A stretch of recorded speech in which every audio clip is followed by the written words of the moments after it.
शहर से दूर पहाड़ी इलाके में बना सरस्वती गर्ल्स हॉस्टल बाहर से जितना शांत दिखता था, अंदर उतना ही रहस्यमय। रात होते ही उसकी पुरानी दीवारों से अजीब सी ठंडक टपकने लगती थी। इसी हॉस्टल के कमरा नंबर 213 में रहती थीं दो जिगरी सहेलियां, आकांक्षा और रीमा।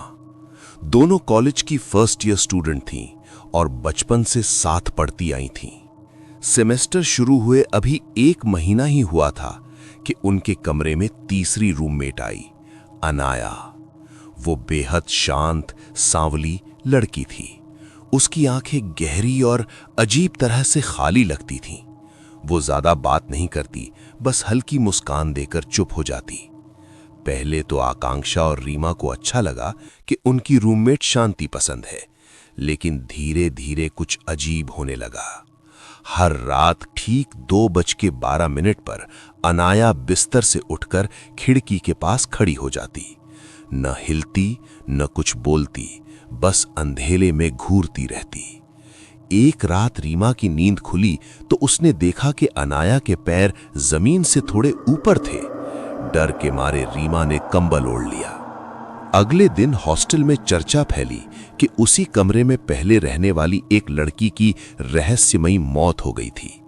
कहा जाता था कि उसने आत्महत्या की थी, लेकिन किसी ने उसकी चीखें भी सुनी थीं।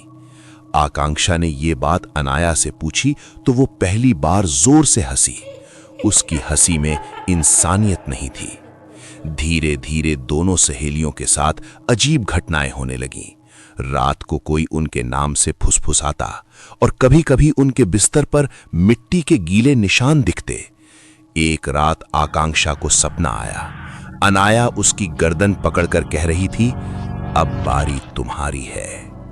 डर के मारे दोनों ने हॉस्टल वार्डन से बात की। वार्डन ने उन्हें एक पुरानी डायरी दी जो उसी कमरे से मिली थी। डायरी में लिखा था कि एक चुड़ैल की आत्मा हॉस्टल में भटकती है, जो 3 लड़कियों के कमरे में रहकर अपनी शक्ति पूरी करती है। तीसरी लड़की चुड़ैल होती है, जो बाकी 2 को अपनी जगह लेने के लिए चुनती है। उस रात अनाया कमरे में नहीं थी। अचानक लाइटें बुझ गई और खिड़की अपने आप बंद हो गई। आईने से खून टपकने लगा। तभी अनाया अंधेरे से निकली। उसका चेहरा डरावना, आंखें लाल और आवाज गूंजती हुई, तुम दोनों में से एक मेरी जगह लेगी। आकांक्षा को डायरी का आखिरी मंत्र याद आया। उसने कांपते हाथों से मंत्र पढ़ा और रीमा ने अनाया के बाल पकड़ लिए। जोर की चीख के साथ अनाया की परछाई फट गई और कमरे में तेज हवा चलने लगी। अनाया चीखती हुई आईने में खिंच गई और सब शांत। सुबह कमरा नंबर 213 बिल्कुल सामान्य था। अनाया का नाम हॉस्टल रिकॉर्ड में कभी था ही नहीं, लेकिन जाते जाते वार्डन ने कहा, इस कमरे में अब सिर्फ 2 ही रह सकती हैं, तीसरी कभी इंसान नहीं होती।